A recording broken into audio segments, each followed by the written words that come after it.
Okay, I wasn't expecting this. Reverse 1999? I thought I was just jumping into another flashy gacha game. Cool art, flashy skills, the usual, but I was fucking wrong. 5 stages in and this game already has its claws in me. And I mean that in the best way possible. From the character designs to the surreal world building, there's just something about Reverse 1999 that feels different. Hey there, I'm Sarah, and welcome to my channel. I'm just getting started out here, but if you're into story-rich gacha games and chill, honest reviews, then you're in the right place. Go ahead and tap that like button, and if you want to see more content like this, hit subscribe. Every click helps me grow, and I'd love to build a community with people who enjoy these kinds of games. So let's talk about Reverse 1999 from a fresh perspective. I've only just gotten through chapter 1 part 5, so this is very much a first impressions kind of deal. The first thing that stood out to me, the characters. Each character oozes personality. Their designs are super stylized, a little vintage, a little surreal, and definitely not what you'd find in your average gacha game. There's a vibe of old world magic clashing with modern elements, and it just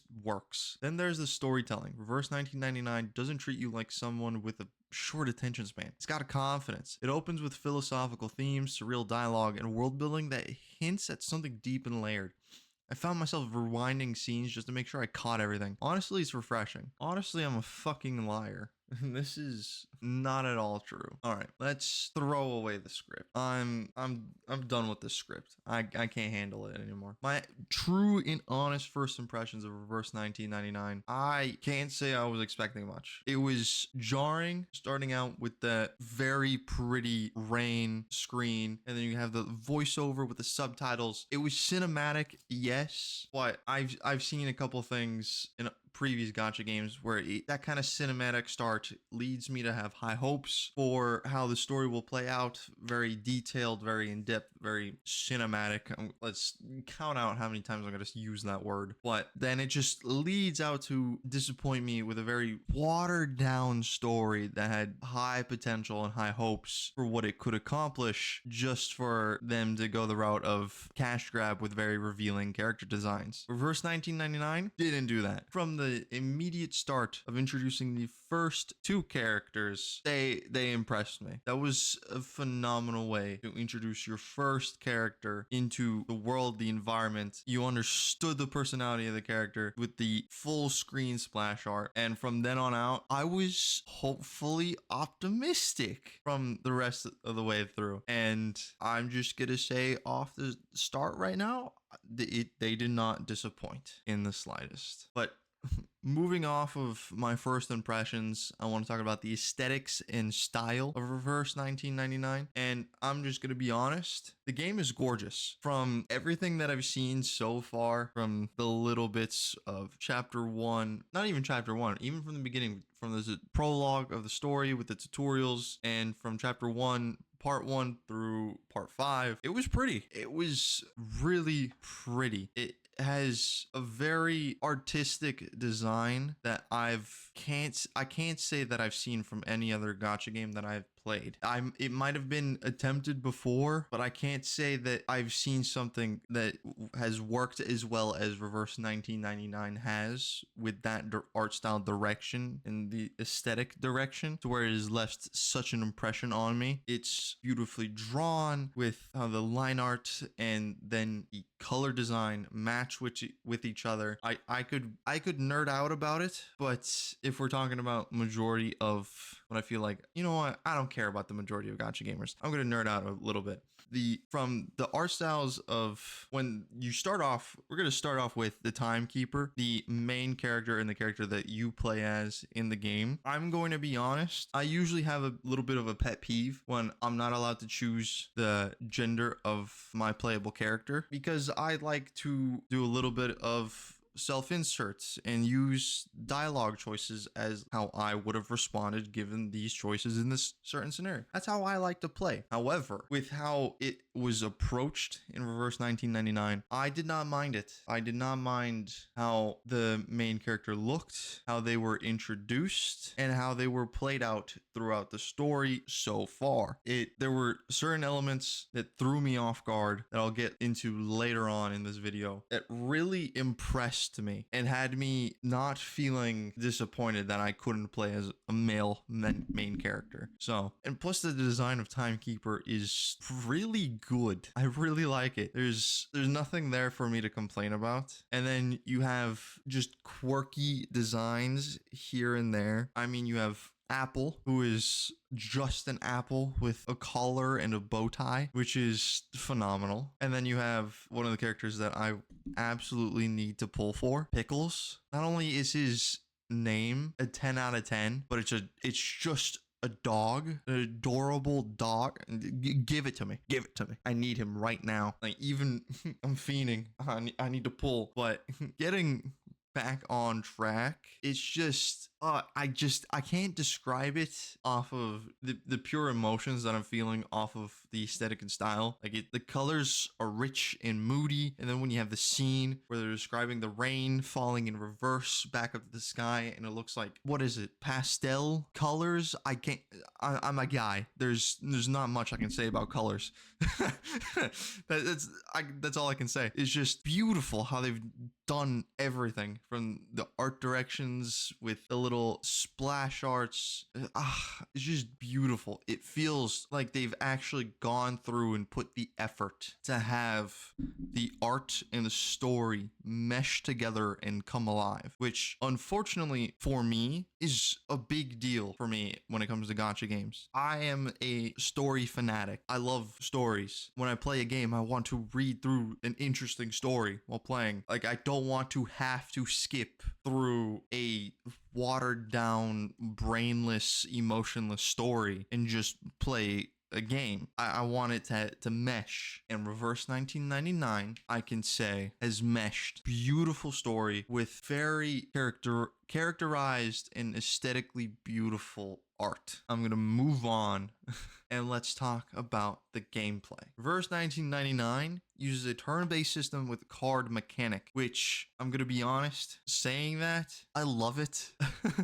I love card mechanics. I love card games. Like, I collect cards, so it's just, give me a card mechanic and I'll eat it up. And the animations are smooth, flashy without it being all cluttered on the screen and I don't know what the hell is going on. Every skill feels and looks weighty on your screen, and the colors and camera work make even the basic fights feel cinematic, which, if you could pull it off, feels phenomenal. And I just love, I've played games on my phone before that has the same card mechanic that Reverse 1999 uses through. I forget what the name of it was on my phone, but it was a deck building roguelike, or roguelite, however you want to call it, where it had the same turn-based card mechanic with the same, you can put the same two cards side by side and they'll merge together to make a stronger version of that card, and moving the cards to a different side throughout your hand takes up a turn. So it's not something I haven't encountered before. It was just a mechanic that I was very surprised to see in a gacha game, because unfortunately it feels like gacha games run into two lanes, where you either have, I'm going to reinvent Genshin Impact with the open world, the very immersive gameplay of exploring the world. Like, Wuthering Waves plays off of that, Honkai Star Rail plays off of that to a certain degree. But then you have the other lane for gacha games, which is the gameplay is not the selling point, so you can just auto battle your way through everything. Have it set off to the side, press auto, and you don't need to worry about a single thing. It's kind of the two lanes that gacha games go through. But Reverse 1999, I feel like in the games that I've played, is the first time I've encountered something different beyond those two, and it's one where I don't feel irked. I'm gonna use that word. I don't know if it's the right word, but I'm gonna use it. Piss off. Like, I don't care. It doesn't feel like a pain to play through the game. Like, I don't feel like I'm just there for the characters and the story. It feels like there's an actual game there to play, which, who would have thought? But that's kind of important. I want a fun game to play. For me, there's a triad of criteria that I need to have in a gacha game for me to enjoy it and actually play through it: story, art, and gameplay. And I'm gonna be honest, we've hit art and gameplay, and Reverse 1999 is already 2 out of the 3. But now we're gonna go on to the last part of that triad. We're gonna talk about the story a little bit more in depth. And I'm gonna be honest. I've left off on chapter 1, part 5 of Reverse 1999, and I'm gonna be honest. I'm a little bit annoyed that I had to stop recording for time's sake and move on with my life because I had to listen. I have a life outside of these gacha games, so I have stuff to do, which is annoying because I wanted to continue playing because it was so interesting what they were leading up to. Let me start from the beginning with how the story starts off in Reverse 1999, because you get introduced to the mysterious storm that's looming, time anomalies, and this surreal concept of being stuck between eras. We already talked about the main character a little bit, the timekeeper, that has an actual name that I completely forgot about. I'm just gonna be honest. I forgot the main character's name already. She feels like a tether to this unstable reality. And honestly, the setup alone has me wanting to binge the rest of it. And that's not even just me over exaggerating. I love the concept. I love the concept. And I knew I wanted to actually read through the story and that it'd be something interesting when in the prologue, the timekeeper is shown to have their own agenda that doesn't align with the rest of the characters, which, I'm gonna be honest, I don't think I've encountered that before. And if I have encountered it, I don't think it was as well done as this. I'm gonna be honest. Out of the gacha games that I've played, this is the first time I've run into the MC having an agenda of their own. And to even go a step further and use elements and tools in the story to lie to the main character's companion, to then get into a situation where she can have a one-on-one conversation with another character that they've been trying to recruit, when in truth the timekeeper needs to run an experiment to see if she can actually save certain people from being reversed by the storm. Which, I'm gonna be honest, it's